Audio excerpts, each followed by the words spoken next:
Hello, hi, this is Dr. Karen Perez, and this video is regarding the policy briefing assignment. So first we're going to be talking about what is a policy brief. A policy brief is a short document that either advocates for a position or objectively describe a policy issue and the options available.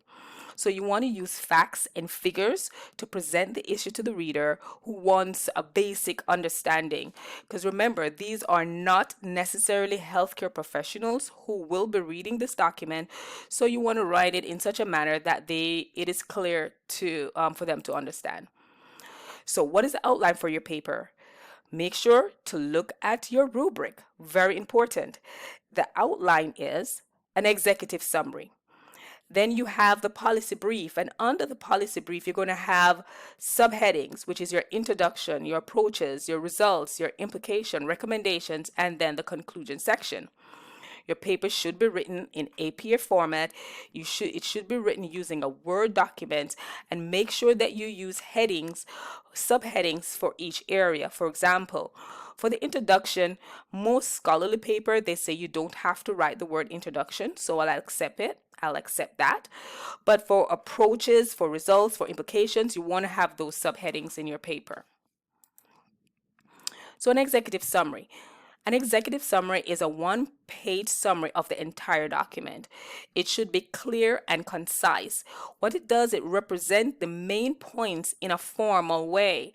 So the purpose of an executive summary is to summarize a large document into a concise manner that is with factual information, so that the reader don't have to read the entire document to get what it's all about. The executive summary will have most of the important points, including the thesis statement.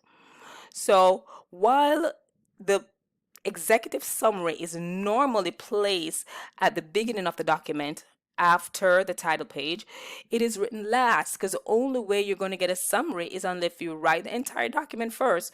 Then the executive summary is written last, but it is placed, it should be the second page of your paper.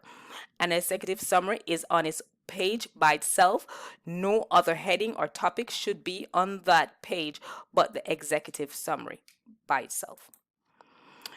So, introduction. Now we're starting the policy brief.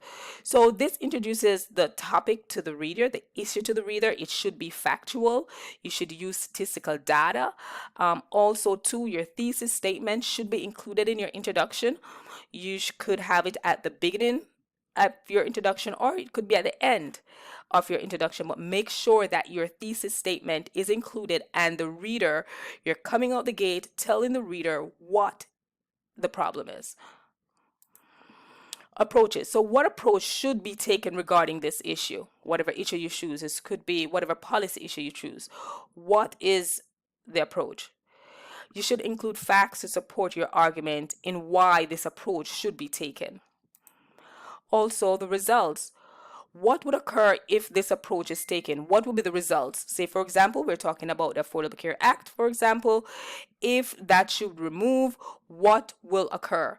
If it should stay, then what would occur? Please use facts to support your information. Implication. What are the consequences if this action is taken? And if not, if this action is not taken, then what would be the results? Again, use supporting evidence for your argument. Recommendation. Now you are the expert.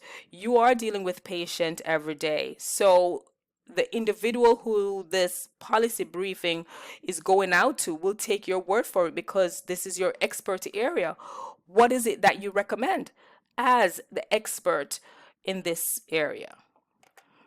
Then your conclusion. It should be a short summary of your paper with no new information.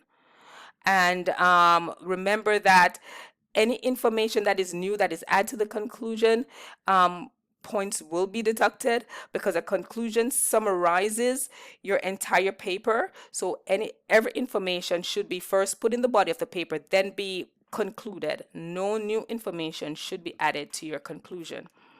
Then your reference page. All right. I hope this video was helpful.